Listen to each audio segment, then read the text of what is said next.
Hey, welcome back to another episode of the podcast. I'm your host, Frederick Van Johnson. Today on the show, I have Gerard Exupery. He is a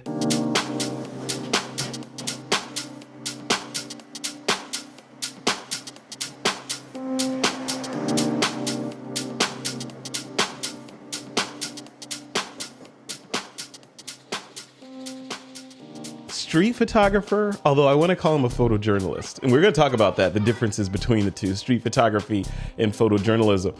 But he is in the city that was literally one of the cities that was designed, it feels like, for this kind of photography. Paris is the other one. But this one, New York City, is where he's sitting at. But that is kind of the almost stereotypical street photography city. It's a city that was designed to be photographed in black and white. Gerard's here to talk to us about his illustrious career. You've been shooting in that city for a long time, and you probably know it better than most people. So we're going to talk about your adventures in photography, why you do what you do, and more importantly, we're going to get to the bottom of what the difference is between street photography and photojournalism. Gerard, welcome to the show, man. How you doing?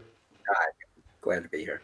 Yeah, it's good to have you, man. Let's talk about this stuff. So New York, right? New York, for all the good, the bad, the ugly, the expensiveness, the excitement, the celebrities, all that stuff. You know, everything happens in New York, and you're in the middle of it with a camera. How'd you get started doing that?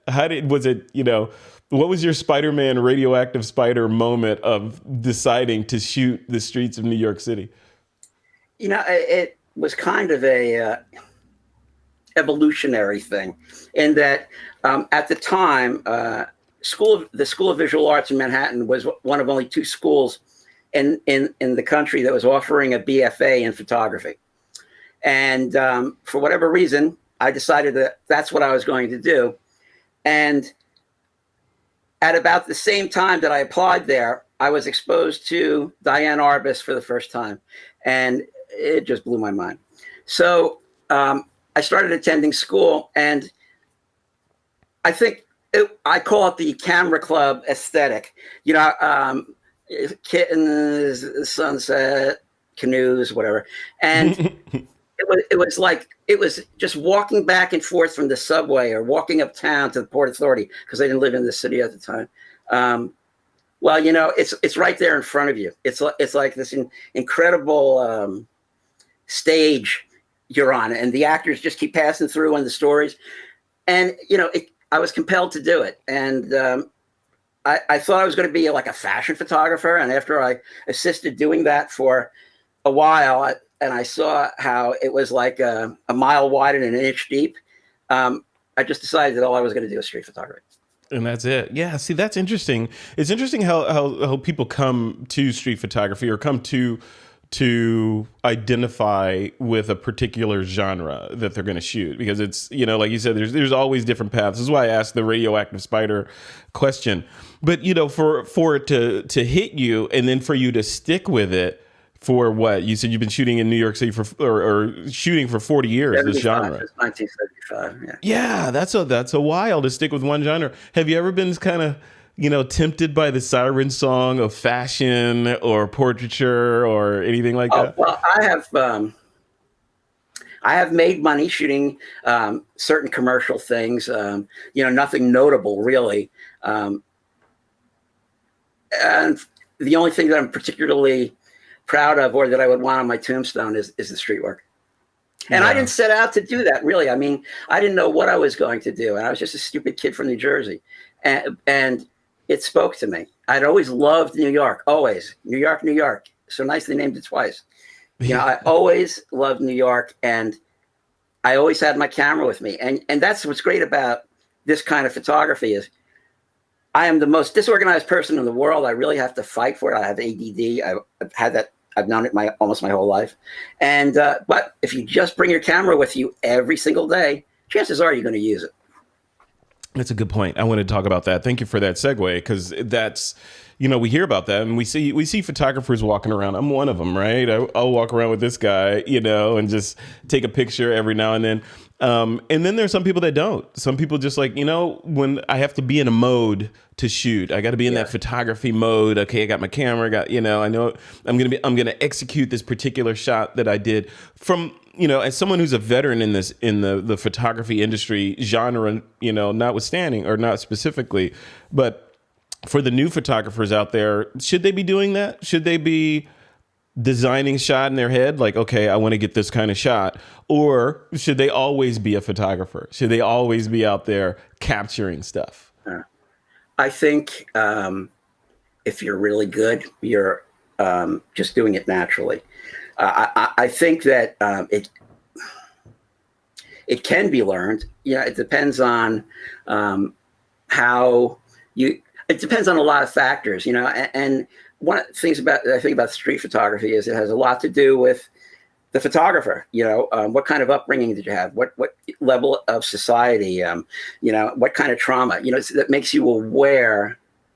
And it's like the only decision that I knew that I had to make was carry the damn camera with me every day, and I have for 40 years. And at first, as a young person, I was not aware as I became, and it's very much like a feeling, like there's a flow to street photography, and anybody can do it. Anybody can do it. It's not one particular thing, but it's becoming aware of your environment and people, and you have to like people. And just becoming sensitive and follow, and there is a rhythm, there's a flow to it, I believe. Yeah, but when you approach your street photography, are you looking at it as a story, an ongoing story, and now you're going to capture another chapter in that story? Is this a very long story? You're kind of journaling your perception of New York City, or is it more, I feel like I want to take pictures of people sitting at coffee shops outside, and I feel like doing that today. And then the next day, I want to go get some pictures of fancy people on the Upper East Side walking their ritzy dogs or something. How does it flow? Is it a story, or is it just kind of serendipity? It's the story of my life. And,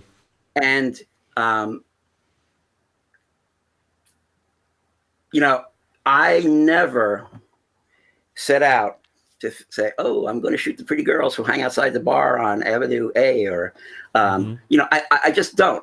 I always, I just if I see something, if I become aware of something, if I see a street and there's a place for me to stand and not get run over, but the cars are going by and it looks like people are going to be crossing the street here, I'll wait because I believe something will happen there, and it usually does.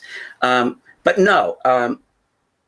Yeah, it's a story, but it's not the story of any one thing other than New York and its people. In your eyes.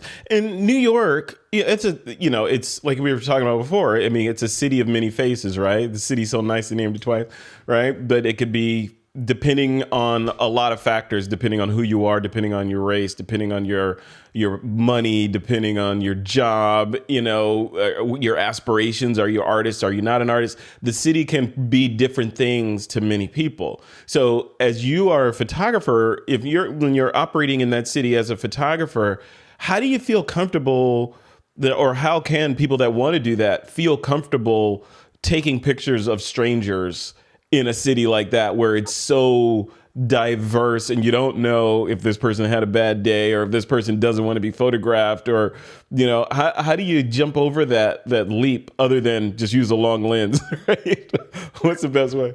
No, that's it. First of all, people using a long lens and shooting from across the street, that's the coward shot. That's not street photography. Nope. And I don't fault somebody for, of course, the first lens you as a kid you wanted was a telephoto lens, because it was cool for some reason. But I found the 24 millimeter from my Nikon film days, and I never took it off my camera. And shooting digital, I was the equivalent. And now, because I couldn't afford the glass for the Leica that was a 24, I shoot with a 28. And that's how I see the world. But how do you, I look at pictures that I did for the subway book, just pictures on the subway. Was that a project? I've been asked.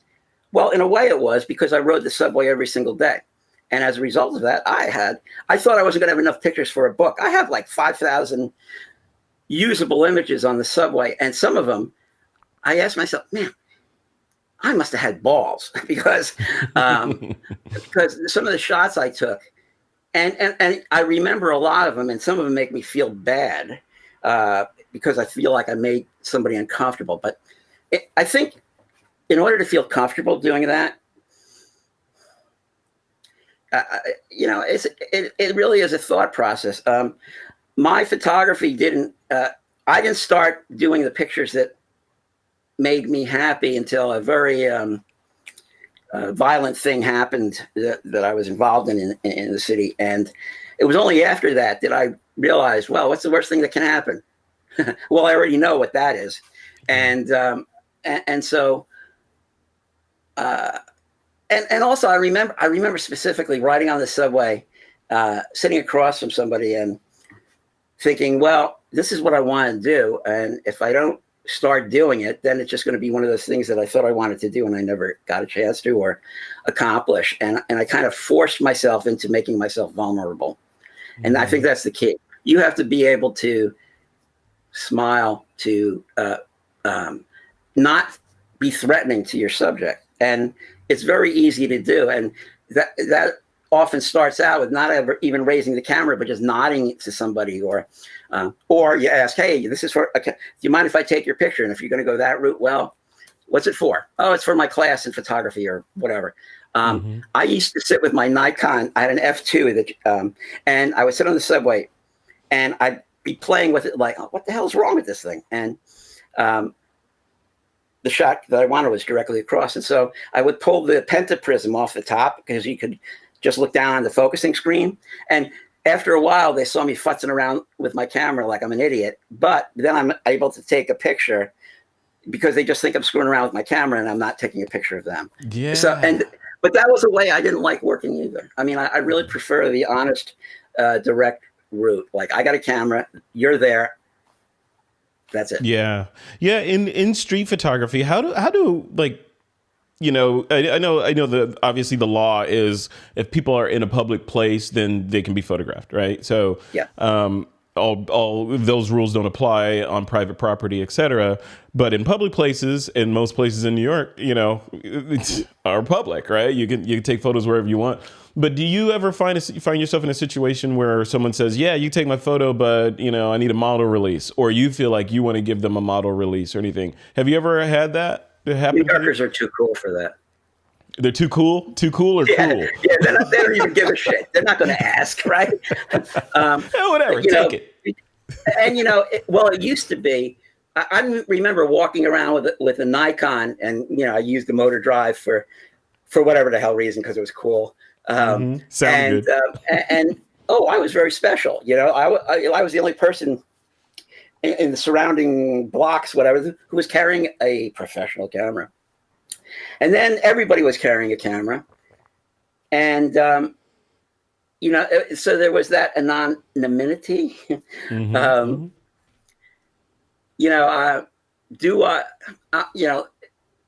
you asking me, have I ever hesitated to take a picture because of a legal issue or whatever? Yeah. Like if you were like, there's this like, I'm just saying that like you're stereotypical or classical New York scene. You're in Central Park and there's somebody walking a dog or something or a jogger and you like, oh, this is a perfect shot. I want to get that.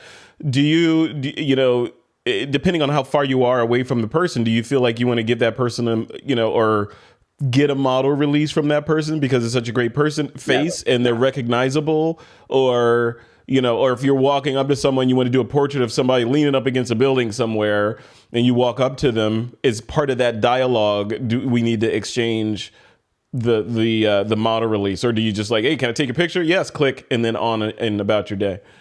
That's it. It's if you got to stand there and talk about a model release, your shot is ruined.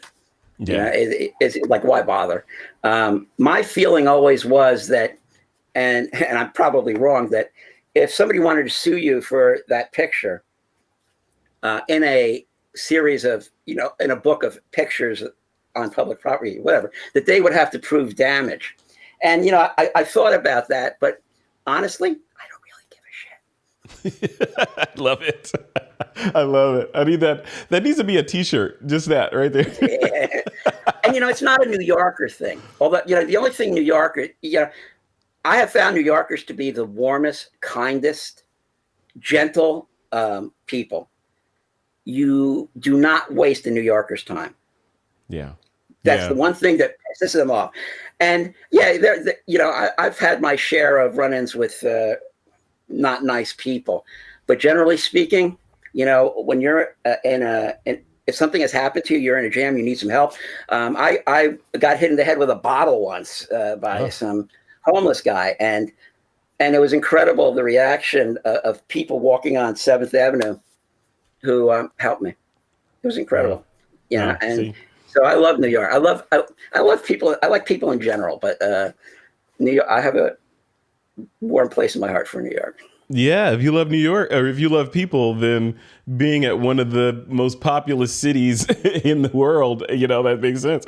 So, speaking of that, New York, many faceted, right? There's a lot of stuff going on there.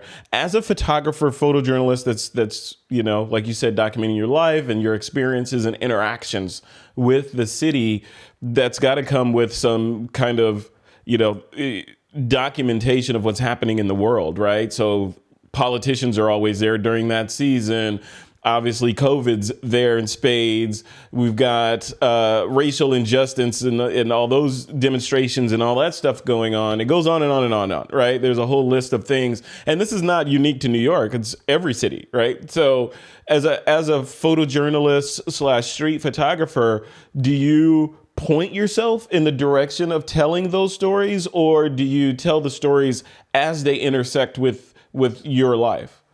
The latter, yeah. It's interesting. It's like if the whole crowd is facing this way, I'm shooting that way.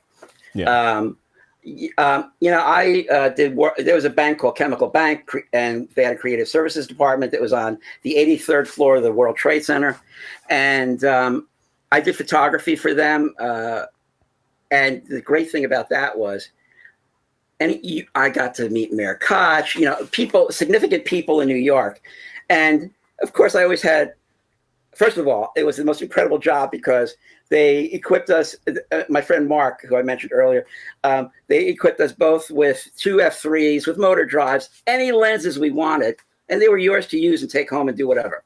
So I always had one of those bodies loaded up with my, my own stuff. And, but I realized that the story that I want to tell is not what everybody's staring at. It's that way. The story of the people who are doing the staring. Yeah. Oh, that's interesting. Yeah. You want to zoom out and get the whole situation versus zoom in and get what is causing this situation. Oh, that's interesting. That's unique. Really cool. Let's switch gears a little bit, Gerard, and talk about the differences between, the street photography and photojournalism. And is there a difference? When we were doing our pre-interview, we talked about this a little bit, but the idea that, there's why do we even have those two phrases, or are they two completely different, divergent genres of photography? I personally think they're the same thing, but I'm not, I was a photojournalist in the military, but we weren't really shooting on the streets. So I don't know if you call it street photography. So I'm curious as to how someone who identifies as a street photographer, why do you say street photographer versus photojournalist? Well, first of all, I never call myself a street photographer. I mean, it's just that, in the last 10 years or so when I start, because I've never really showed my work at all. I just kept doing it because in a way, for me, it's always been, I never equated money with doing it. And once the ego gets involved, it colors everything. Mm-hmm. But, and plus I was that Groucho Marx thing. I didn't want to be a club. I didn't want to be a member of any club that would have me as a member. I thought my stuff was okay, but it was only since Flickr that did I realize, I've got a real treasure trove of images here, and I continue to make them. So, it was the question. I've been thinking about that since our pre-interview. Mm-hmm. And here's what I got. I have gone out and done a project. Like, I don't like tattoos.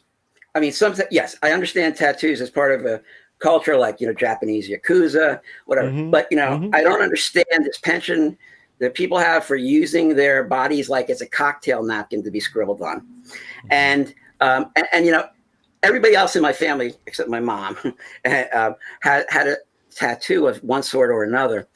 And I'm sorry, it bothers me, Hey, mm-hmm.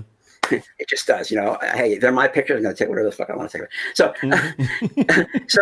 there was I was walking in my town here. There was a tattoo shop, and I just remember walking by and looking inside and thinking, this is graphically interesting. And I'm staring in there, and I'm thinking, geez, if I go in there, they're probably selling meth, and I'm going to get hit in the head with a motorcycle chain or whatever, I mean, mm-hmm. This fantasy is going through my head, and feet don't fail me now because I don't know. I just walked in, I started talking to the receptionist, who was lovely person, entire face is covered, and I said, is the owner here? And it's this guy called Ox. So use your imagination what do you look like. And I said to him, I know nothing about tattoos. Basically, I don't like them, especially on women. Would you mind if I took some pictures here? What I would really like to do is come in for a couple of hours every week and shoot the pictures. And he said yes, which just amazed me. And that morning when I woke up, I hadn't planned on doing that. I hadn't planned on doing it until I just walked in there. But that's very often how I will do a project. It just like dawns on me, that's interesting. And to answer your question, photojournalism, in my opinion, is a story documenting a thing, many pictures that tell a story. Mm-hmm. I think that the street photography is very similar, but it's one picture that tells the story. Oh, there you go. That's it right there. Yeah, it's the same thing, but yeah, one is linear and one is boom, a point in time, and everything in that story is telling the story. Ladies sitting on the stoop sipping coffee, that's a shot. Mm-hmm. The story of her and how she got to sipping that coffee on the stoop would be photojournalism, right? Or what she does after that. Now she's walking down the street, and now she's helping homeless people, and now she's in her, whatever, So yeah, I like it. So I have actually met people. Like there was this woman I met in Tompkins Square in Manhattan who. She just seemed a little crazy to me, but she said that she makes her money selling edibles, and I'm thinking, what the hell is that? And then I realized, and I talked to her about just being, hey, do you mind if I weasel my way into your life and take pictures? And we had a meeting, and she bolted after, because hey, look, you want me hanging around taking pictures, but I have had people who have welcomed that, who are very cool and acted like I didn't exist or anything. What's my point? I'm sorry, go ahead. Oh, no, that was good. I love it. I'm exactly the same way. Let's see. And I could see how your photojournalism is it's very much like you, right? In terms of like you said about the tattoo shop, you're just walking, you got your camera. Part of you says, yeah, maybe I shouldn't go in there because I don't know what's going on in there. But the gravity of being an artist and a photographer overcomes the fear of self-harm and pulls you in there, and boom, now you got great shots. And found out a little bit more about that world that you previously didn't necessarily agree with, and now you may still not agree with it, but you know much more about that world, right? So, yeah, That camera and doing that is teaching me about me. yeah, It's yeah, I am the person who will, oh, that looks interesting, hmm and I ask a lot of questions, and for whatever reason, I have found that I can talk, to anybody, hmm and that in itself has me come across as non-threatening, and vulnerable, and that opens so many doors, and I've learned so much about myself through the pictures that, yeah, it's funny. My ex-wife said to me, one of the nicest things, one of the nicest things she ever said to me was, and this is many years ago, how she said that, there's always something going on in your pictures. There's like some story that's hidden that you're wondering, excuse me, what happened before the picture was taken and what's happening afterwards. And like, it's some sort of spiritual thing. And I thought, that's really nice. And in a way, it's funny because in a way, when you say, well, I see this one picture that I take, but my pictures, it's interesting. Pictures I took in the 70s and pictures I do now, even though they're digital, they look remarkably similar in terms of style and subject. that's really cool. That was really cool. Uh, they say that the camera is a passport into worlds and situations where you would not ordinarily been allowed into. And I I also say on top of that that the camera also reveals parts of you that you wouldn't have ordinarily had access to by pushing you into different situations like the tattoo parlor, pushing you into different situations where if you'd just been walking there, you probably wouldn't have gone in there to strike up a conversation without a camera. But the camera pulled you in there and facilitated the conversation and disarmed them. Right. So they're like, oh, this guy's he just wants to take pictures. He's not trying to get anything out of us or anything. So it had that whole conversation on your behalf without saying a word and let you in there to get the shot. So yeah, that's exciting, man. So what's next? What's next for Gerard? Is it continuing the journey of documenting the city, or are you going to move in any different directions? What do you think? Oh, I bought a really nice drone last year, There you go. and it was fun. But it was like after a while, oh, this is a nice time lapse. This is oh, look at this panorama, blah blah blah. And see, the reason I don't do landscape photography or I don't do portraits is that's not what I'm interested in. I'm interested in meeting somebody who's so freaky or weird or whatever and lets me into their life, whether it's dangerous or not, and to a point where I'm comfortable, I can see and feel and take pictures. Landscape photography is, oh, that's nice. And the drone thing was, oh, that's nice. But, if you see a picture of a really dapper guy, in a suit or a tuxedo, and on the ground next to him is a dog taking a shit or whatever, it's like, that's interesting. Mm-hmm.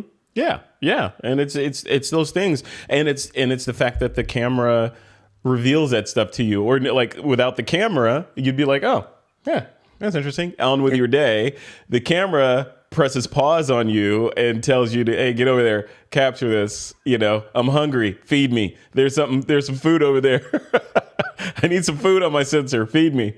I have this I have two friends, Mark and John, and they're both incredible photographers, but John always worked in ancient old processes like gum bichromate, carbro, whatever. And early on, I mean, this is going back many years, I was saying to him about how something was bothering me about how you used to, about a picture or whatever. And he says to me, you don't have to paint within the lines. Mm-hmm. And Is that really, yeah, everything is permitted. I have taken pictures where I just lifted the camera up and took a picture. Wow, look at that. That's kind of neat. Or, you're walking past a crowd in a protest and you're surreptitiously walking and you just shoot off a couple of frames. And some of those have been my best pictures, I think. Nice. We had a guy at Visual Arts who would have you pair up with somebody else and then have you wear a blindfold and go out and take pictures that way. And the other person would be your safety. And I thought that he was full of crap. That was bullshit. You know what? Not so much anymore. Yeah. Yeah. Love it, man. Well, we got to continue this conversation. There's a lot to talk about. We've got through like 6% of my list of things I want. Because I talk too much? No, because it's not. No, it's just interesting. Everything we're talking about is interesting. So if people want to see your work, they want to connect with you online, or otherwise follow you, what's the best way for them to get in touch? GerardExupery.com is my website. I have a book that I did last year on the subways that did really well. And right now I'm working on a book called The Women Hold Up Half the Sky, which is about 40 years of street photography of women. And plus I write about photography. So if you Google my name, Gerard Exupery, you'll see it on several websites, Petapixel and 35MMC, articles that I've written. So what I've been doing is I take the pictures and I write about the situation or something I've learned, whatever. Mm-hmm. So, and that's going to be that book. And that's an Indiegogo campaign because the printing process, it's very expensive and I want to subsidize the cost. I would give my stuff away. I don't care. Yeah, I would just give it away. Unfortunately, to print the book of 100 pages, hardcover, whatever, I mean, you would not believe the cost. And, especially when you're only buying in lots of 100. So I'm doing the Indiegogo campaign to subsidize the cost of the books. And and that information is, you can just Google my name or go to my website. And we'll have links. We'll have links to everything in the blog post for this episode and in the YouTube video, etc. So people don't have to remember. Just go look there, and you'll find the link. Click over to it and support the project if you can. Keep this man out there documenting New York City for us. So very good, man. Well, thank you so much for coming on. I'm sure you and I will chat again. I feel like I made a lifelong friend doing the show. So yeah. And I'm buying you a coffee next time I come to New York once the world opens up. Oh, again. Definitely. Look me up. If you have the time, I'll take you to places that you wouldn't even know existed in New York. That's what I want. The real New York, not this tourist stuff. So yeah, cool, man. All right. Well, you have a great weekend and we'll be in touch and good luck and happy shooting.